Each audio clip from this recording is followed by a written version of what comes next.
존경하고 사랑하는 우리 구독자 여러분 반갑습니다. 여러분의 천만 라디오 천리자입니다. 또 여러분들과 함께 할 수 있어서 영광으로 생각하고 또 화요일 아침 한번 달려보도록 할까요? 새벽 방송인가요? 6시면 새벽인가?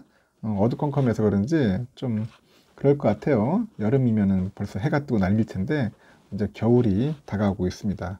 겨울 혹한기 훈련해야 하나? 이제 삼성전자 또 여러분들의 멘탈을 위해서 훈련 또 시기, 훈련 모드로 가야 할 것 같습니다. 해이해진 정신 상태를 우리 한번 끌어올려 봅시다. 제대로 한번 끌어올려 보는 거예요. 나태해지는 것 같아. 응? 사람인지라 좀 약해지고 연약해지더라고.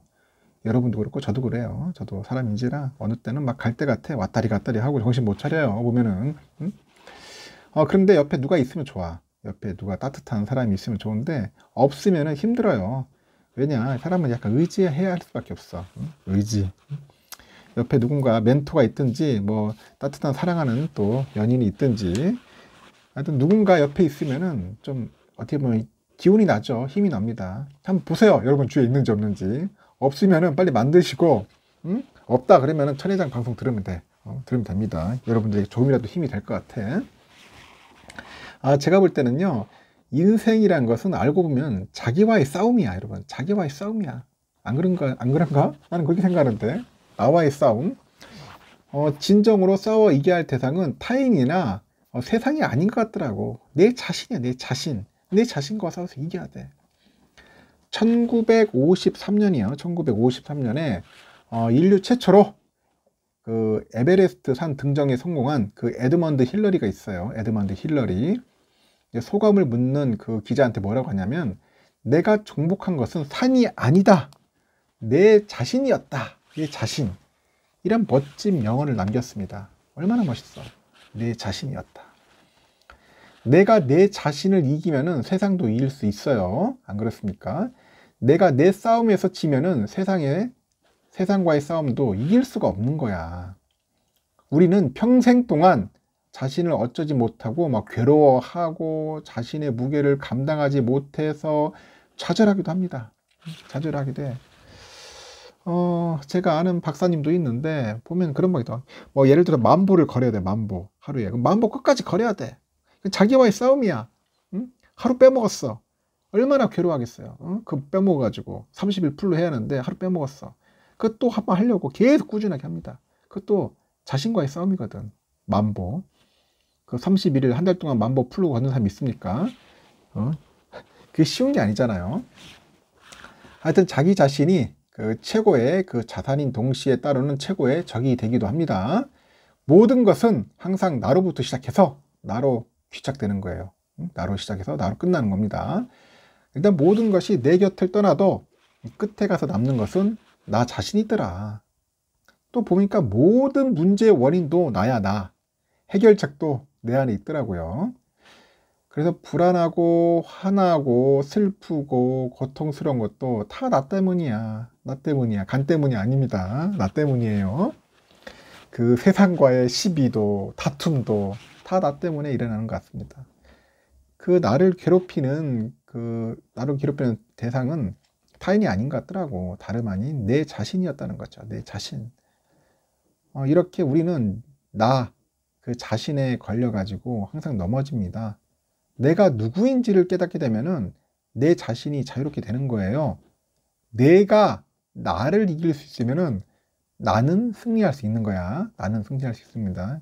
여러분 스스로 자신을 이겨야 돼. 안 그래요?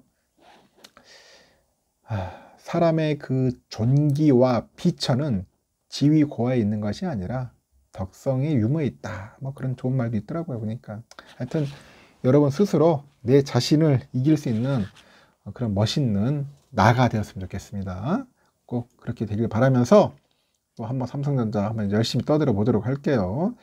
요즘 보니까 중국에서 상당히 좀 골 때리는 일이 생기고 있어요. 맞춤형 공략도 안 먹힌다. 중국인들이 삼성폰 홀대가 상당히 심하다. 뭐 그런 건데 삼성전자 스마트폰이 중국 시장에서 거의 0%야. 왜 그런지 모르겠어. 이 중국 애들. 현재 점유율을 벗어나지 못하고 있고, 현지 유명 인플루언서 뭐 컬래버레이션 홍보를 현재 벌이고 있는데 지난해부터 현지 시장 점유율 회복에 공력을 쏟고 있어. 공력을 쏟고 있는데 성적이 잘 안 나오고 있더라.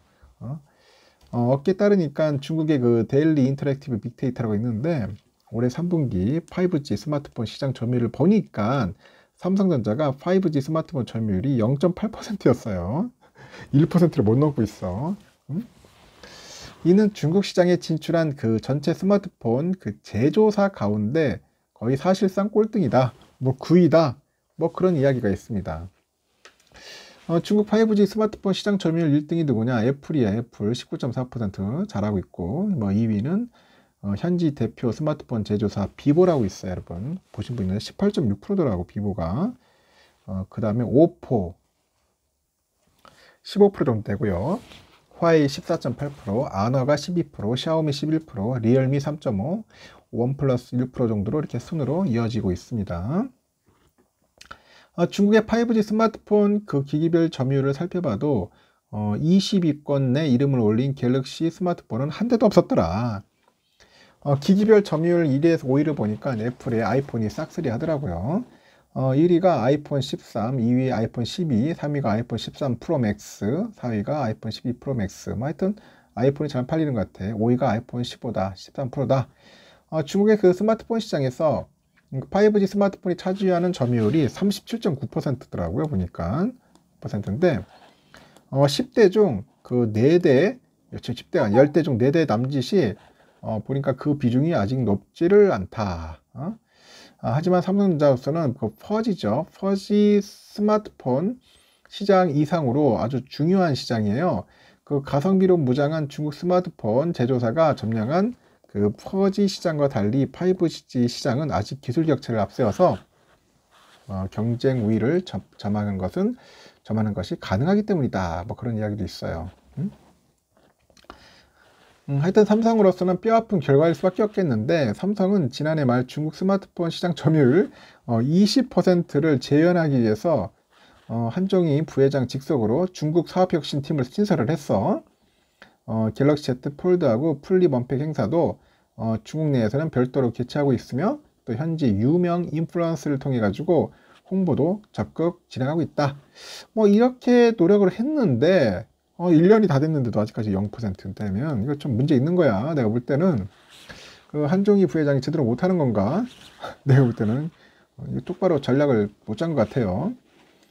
반면에 그 숙적 애플은 미국과 중국의 갈등이 그 심화되는 분위기에도 오히려 그 역대급 점유율이 올라오고 있어. 그 카운트 포인트 보니까 리서치 보니까 중국의 브랜드별 스마트폰 판매량 순위에서도 아이폰은 지난 9월 12일 이후로 한 7주 연속 1등이네 보니까 10월 24일에서 30일까지 판매량 점유율 29%고 2위가 비보 16%, 하여튼 13% 넘네요 보니까 중국 비보보다도.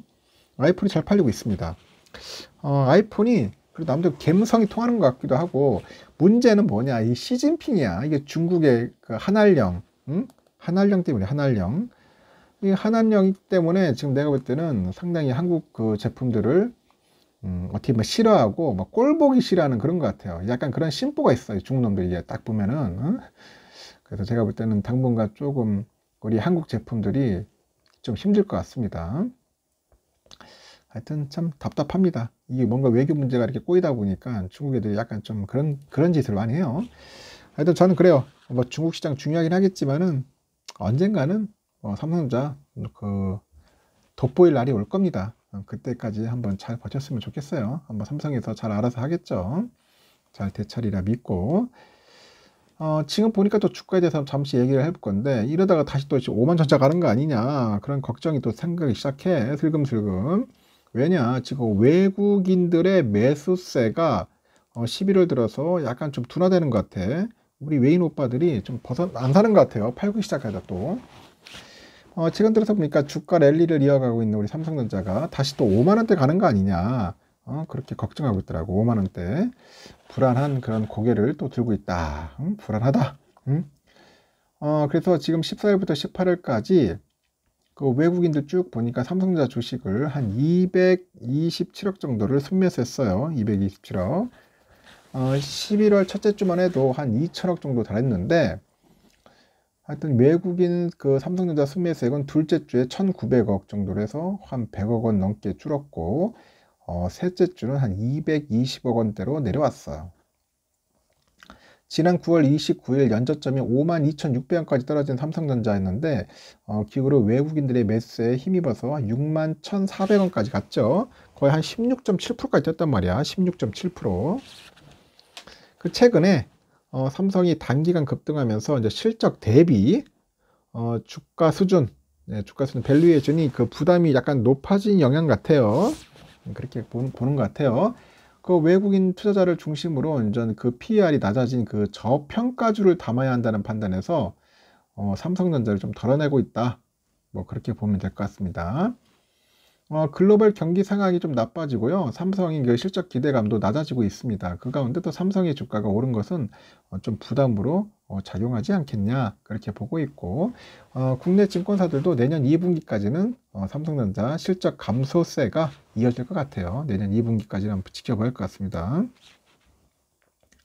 그래서 삼성의 그 분기 영업이익은 내년 2분기까지 감소세 같아. 감소세일 것 같고, 4분기하고 내년 영업이익 전망치를 각각 7조 한 7천억 정도, 그리고 내년은 한 33조 한 6천억 정도를 하향 조정하는 그런 증권사도 있어요.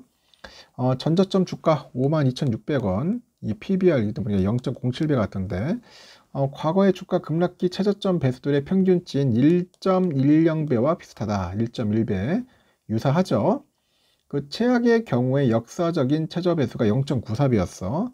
0.94배면 46,200원 정도 됩니다.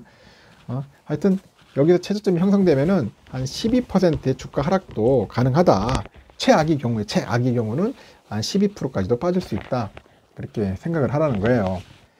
삼성은 그 올해 4분기 영업이익을 작년 동기보다 40% 줄어든 8조 한 3천억 정도로 전망하는 것 같습니다. 8조 3천억. 4분기에는 수요 부진을 해서 D램하고 낸드 플래시 판매 가격이 전 분기보다 한 23%, 한 26% 정도 이렇게 하락을 했어요. 그 반도체 영업이익이 전 분기보다는 31% 정도 감소할 것으로 보는 것 같습니다. 그 전문가라는 사람들이 그래요. 그 삼성의 영업이익이 2024년부터는 회복될 것 같아요. 24년.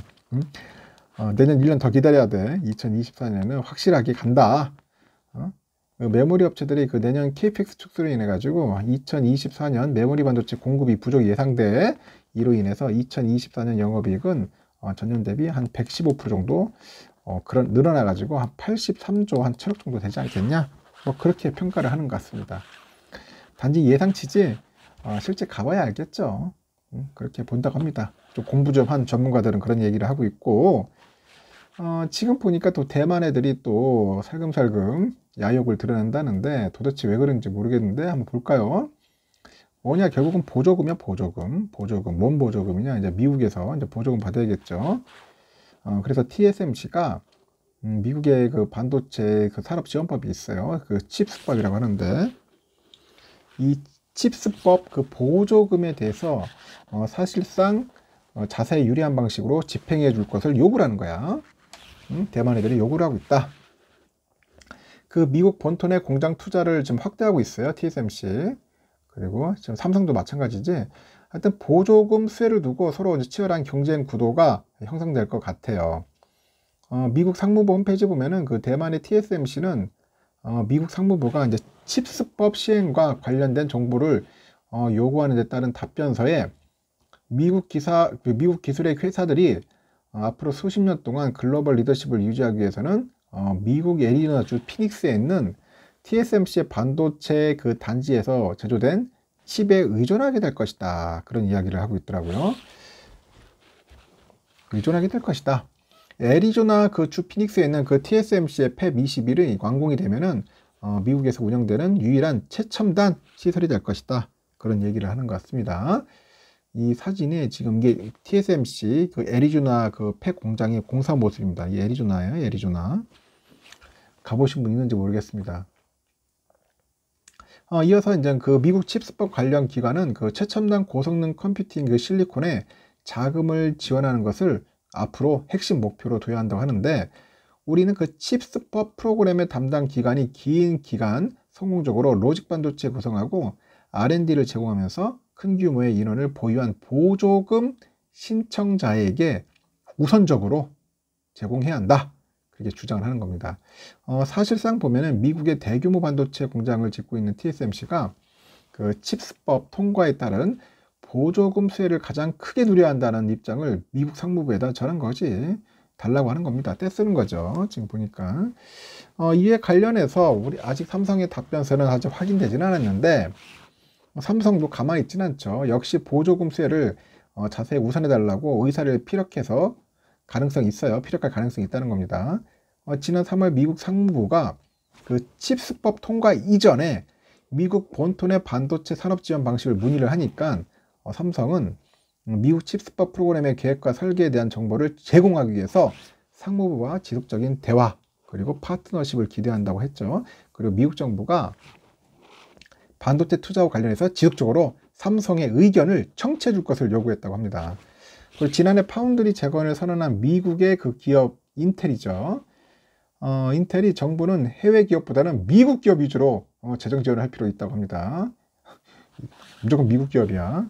인텔이 좀 약간 좀 골 때리게 하는 것 같습니다. 그래서 삼성은 미국인지 타국인지 국가를 띄지 말고 미국에 미치는 경제 효과를 고려해서 공평하게 지원하라. 그런 의견서를 미국 정부에 공식 제출했고 또 반도체 프로젝트의 제안에서 중요한 것은 사업으로 인해서 미국에 미칠 경제적인 영향이다. 이 점이 보조금 제공 판단 시에 주요하게 고려해야 될 사항이다. 이렇게 떠드는 거예요. 여기에 또 해당 기업의 프로젝트에 의해서 얼마나 많은 일자리가 미국에 또 창출되고 있는지도 중요하다. 야, 일자리 창출하니까 또 아쉽네. 국내에 많이 생겨야하는데. 하여튼 삼성은 현재 착공에 들어간 그 미국 테일러시 공장 가동 시 2,000개 이상의 고임금, 고승련 일자리를 창출한답니다. 그의 시설 그 건설 등과 관련해서 수천 개 일자리가 생길 것을 언급을 하는 거지.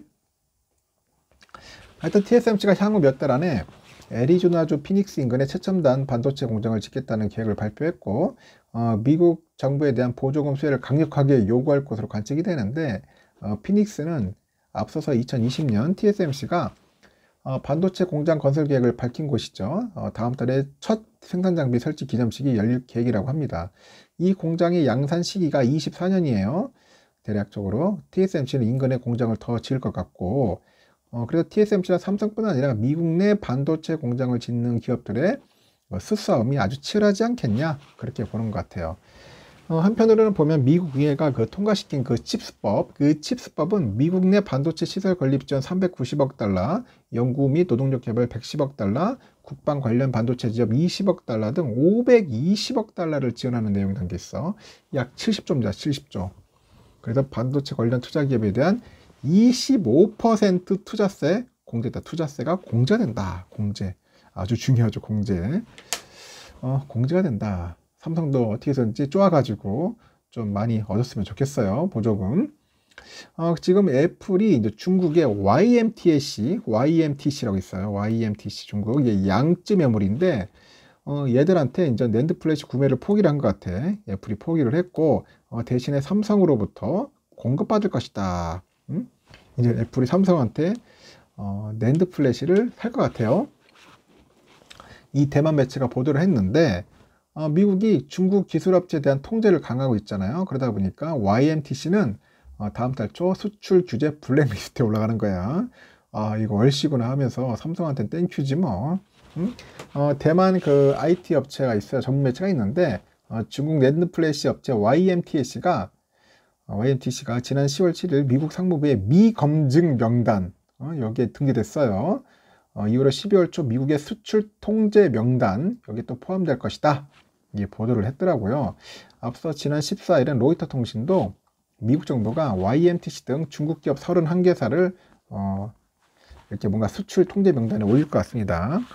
중국 애들 거 참 아이고 사지 말라고 하는 것 같습니다. 중국도 참 힘들 것 같아요. 그래 애플은 그 YMTC로부터 128단은 3D 낸드 플래시를 공급받아 가지고 중국 시장용이자 아이폰에 탑재할 계약이 했는데 결국 미국 정부가 YMTC 제재로 인해서 YMTC 낸드 플래시 구매를 포기를 했어. 그래서 디타임스가 또 반도체 업계 관계자의 말을 또 인용을 하다 보니까 빌려서 애플이 23년이죠. 2023년부터 삼성의 낸드 플래시를 구매할 것이다. 그럽니다. 삼성 거 써요. 삼성 거 써야죠. 어쩌겠어. 이 경우 삼성은 이미 내년 20% 감산을 발표한 미국의 마이크론 등 다른 메모리 업체와 달리 감산 없이 판매 확대로 재고를 소진할 것 같아요. 재고를 소진할 것 같다. 올해 하반기 글로벌 반도체 산업은 수요 감소로 낸드 플래시 등 메모리 반도체 재고가 급증을 하죠. 일본의 키옥시아, 미국의 마이크론, 한국의 하이닉스, 하여튼 서로 앞다퉈서 감산하고 뭐 설비 투자 축소하겠다고 난리치고 있습니다. 지금 보니까 지들끼리. 하여튼 일이 삼성만 인위적인 감산은 없다. 무조건 더 만들자. 뭐 그런 것 같아요. 디지타임스가 이제 공급 과잉과 수요 위축으로 인해서 메모리 반도체 가격이 이제 폭락할 때마다 삼성은 오히려 버티기 존버 투자를 통해서 시장 점유율을 이제 확대하는 기회를 활용을 했습니다. 지금까지 애플은 삼성전자로부터 주로 D램을 공급받았는데 낸드 플래시는 일본 키옥시아, 하이닉스가 주요 납품 업체예요. 이번에 YMTC 낸드 구매 계획에 차질이 생겨서 애플이 신규 공급 방안을 모색하게 된 거고, 삼성은 중국 시안 반도체 공장에서 3D 낸드 플래시를 주로 생산합니다. 삼성이 전체 낸드 플래시 생산의 약 40%를 차지하고 있어. 한편 YMTC는 그 애플에 공급하면서 글로벌 그 3대 낸드 업체로 성장하겠다는 계획이 완전히 틀어졌죠. 최근에 몇 년간 YMTC는 기술 개발 및 수율 향상이 빠르게 이제 진전됐는데 여기에는 납품을 염두에 둔 애플과의 협력도 영향을 미친 것으로 알려져 있어요. 근데 글로벌 시장 점유율이 20% 목표를 삼았는데 미국에서 확실한 거듭된 제재 때문에 확실히 한 방에 훅 가는 것 같습니다. 내가 볼 땐 그러다 보니까 128단 이상 낸드 플래시 생산에 사용되는 이 반도체 장비 수입이 이제 어려워지니까 결국 애플도 이제 포기를 하고 삼성이 이제 땡큐 호재로 이제 갖는 것 같습니다. 여기까지 하겠습니다. 오늘도 즐겁고 행복하고 기분 좋은 하루 되었으면 좋겠습니다. 감사합니다.